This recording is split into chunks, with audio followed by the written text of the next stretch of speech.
Yanqing is one of the biggest victims among the HSR theory crafting community. Throughout Yanqing's time in the meta in the game ever since the HSR's debut, he's faced many obstacles and a lot of competition. But was this always the case? Does Yanqing deserve the distinction for being one of the worst DPS characters in the game? Is his depiction in the story of being just strong enough to be important, but too weak enough to actually beat the masters an accurate depiction of his meta placings? Today we answer, how good was Yanqing actually?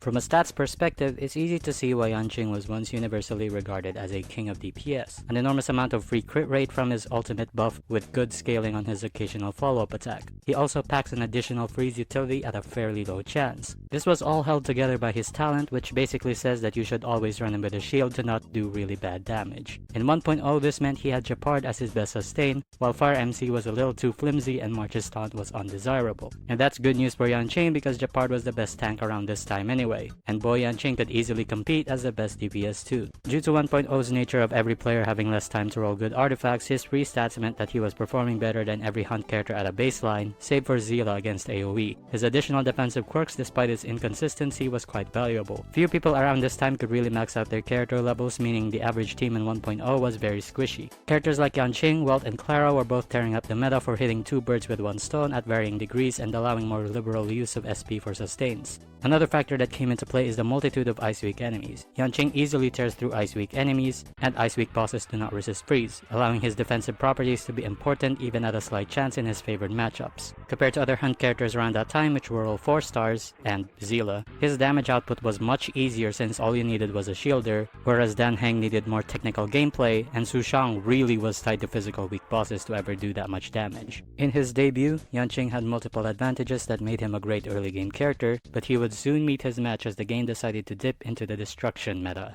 From patch 1.2 to 1.4, we saw the rise of 3 of the best damage dealers in their own respective qualities. Blade, an indestructible HP scaler with little SP use and scales with enemy aggression towards him. Dan Heng, Imbiber to Lune, a one-button nuker with a lot of SP use and can deal well in single target. And Jing Liu, a blast character that drains your entire team's HP with a damage window of free stats and low SP use. While there was an argument as to whether or not Yanqing was power crept, it is worth to note that these big 3 have different restrictions. Yanqing is a single target nuker and was never meant to deal well with AoE, so comparing him to either one of these would be, oh right, never mind then.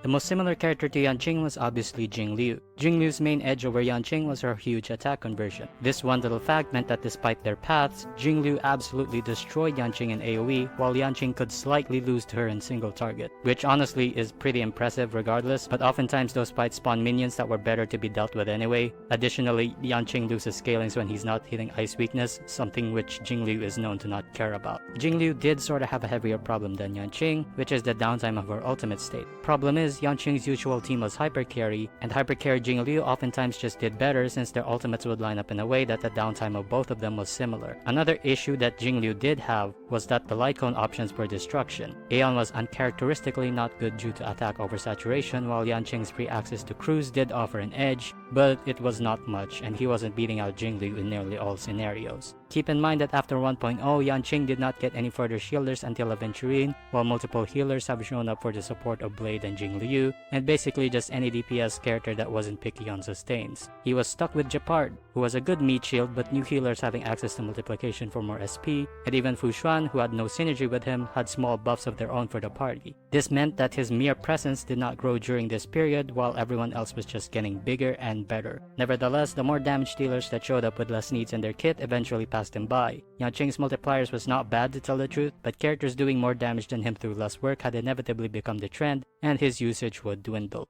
Truthfully, nothing much happened during the period of 1.0 to 2.0 for Yanqing, which was not a good sign. He continued to stagnate as boss HP got higher, and we don't need to talk about pure fiction with Yanqing, do we? I mean, there really was nothing going on for him. Even Zilla's gimmick hilariously was buffed in PF. Dr. Ratio also released for free and tackled Imaginary, a common weakness, and do we even need to discuss the two at this point? It was clear that Ratio just did everything better as his debuff requirement was hardly ever bad due to Pela being so good, and Ratio was not too picky of his sustains either. And the fact that Yanqing needed a shielder was becoming a thorn on his side as even Japard had found a new niche for himself. Japard was evolving as a trendsholder to provide more comfort for Ratio's requirements and speed up Acheron's ultimate usage. It just didn't seem like there was any ever a situation where Yanqing could do something that some character could already do better with less problems, and his support unit even started to want to be used on other teams. That is of course if you don't count that one MOC with the Adventurine boss. Jingliu's multiple turns can hurt her there on the Turbulence, and the imaginary resist did hurt Ratio, so surprisingly that's one check at least placed for him, though I won't fail to mention how Misha also melted Aventurine. You know what, I'm not gonna say anything more than that. I'm gonna let him have his victory here.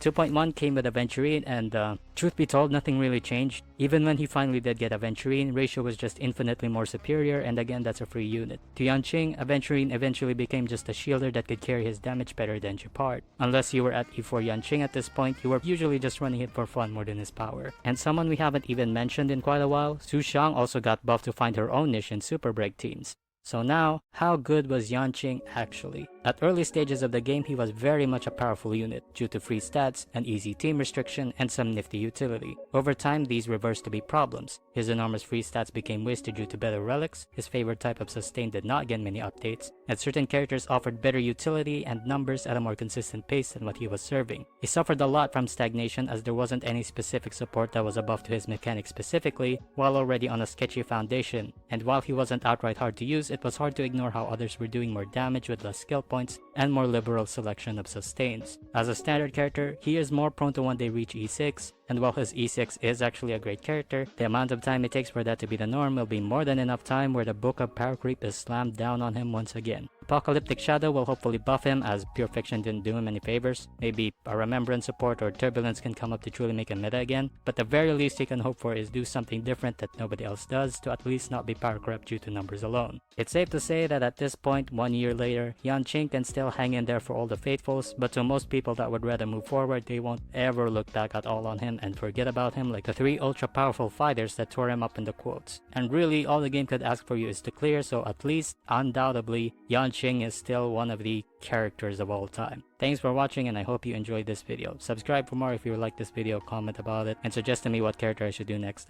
See you anyway, bye bye. Next week will be a good video, I promise you.